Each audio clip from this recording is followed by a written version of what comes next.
आज 13 मे 2021 गुरुवार. आता सध्या मी ड्रायव्हिंग करतो आहे.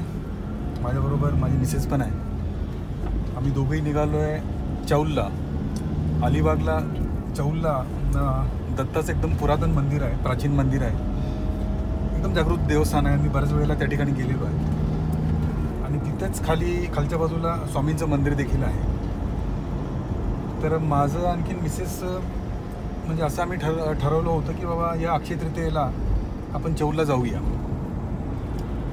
एक दिवस रजा घ्यायची आणि अक्षय तृतीयेला जाऊन यायचं. योगायोगाने आज रमजान असल्यामुळं शासनाची सुट्टी आहे. आम्हाला चांगला योग आला. आणखीन तो योग माझ्या माहितीप्रमाणे महाराजांनी घडवून दिला. बरोबर गुरुवारी माझ्या दर्शनाला या असेच त्यातून संकेत आहेत. तर मी आणखीन मिसेस दोघेही चौलला दत्त मंदिर आणखीन महाराजांच्या दर्शनाला निघालो आहे. तिथं पोचल्यानंतर आपण बोलूया. श्री स्वामी समर्थ.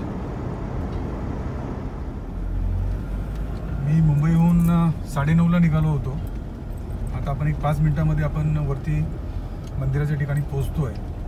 एकदम चिंचोळा रस्ता आहे.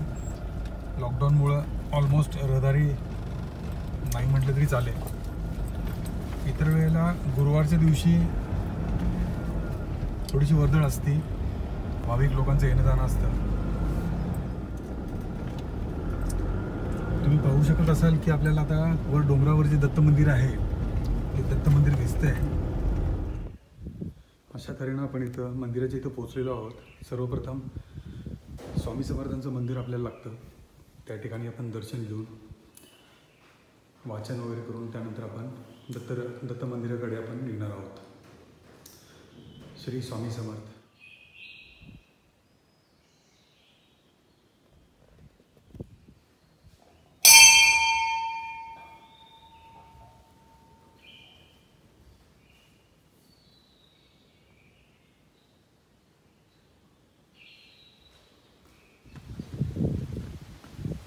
आपण आता स्वामी समर्थांच्या मंदिरामध्ये महाराजांचं दर्शन घेऊन त्या ठिकाणी वाचन करून आता पुढे दत्त मंदिराकडे जात आहोत. मी आपल्याला सांगितलं की पायथ्यापासून दत्त मंदिरा 750 पायऱ्या आहेत आणि स्वामी समर्थ महाराजांच्या मंदिरापासून 250 पायऱ्या आहेत. तर या ठिकाणी आल्यानंतर तुमचा जो थकवा असतो, जे दुःख असतं किंवा ज्या काही त्रास त्रागा असतो ते एकदा दत्त महाराजांच्या चरणी लीन झाल्यानंतर सर्व गोष्टी आपण विसरून जातो. तुम्हाला वाऱ्याचा आवाज देखील येत असेल. अतिशय निसर्गरम्य असं ठिकाण आहे. इथून वरून आपल्याला अलिबाग आणि रायगडचा जो समुद्रकिनारा आहे तो देखील दिसतो आहे. खूपच प्राचीन आणखी पुरातन मंदिर आहे आणि जागृत देवस्थान आहे. तुम्हाला कधी योग आला किंवा तुमचं या बाजूला कधी येणं झालं तर तुम्ही निश्चित येऊन दर्शन घेऊन जाल.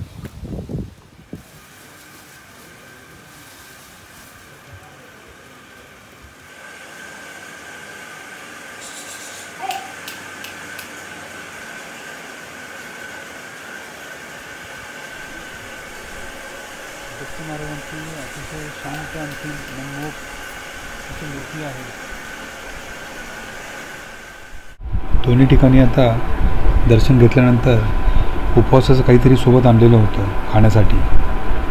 तर ते खाऊन झाल्यानंतर एक 10-15 मिनिट आम्ही बसणार आहोत आणि त्यानंतर परतीच्या प्रवासाला सुरुवात करणार आहोत. हा पूर्ण मंदिर परिसर आहे. अतिशय शांत आणखीन निसर्गरम्य असं ठिकाण आहे. अशा तऱ्हेनं श्री दत्तगुरूंचे आणखीन स्वामी समर्थांचे दर्शन घेऊन आम्ही आता परतीच्या प्रवासाला निघालेलो आहे.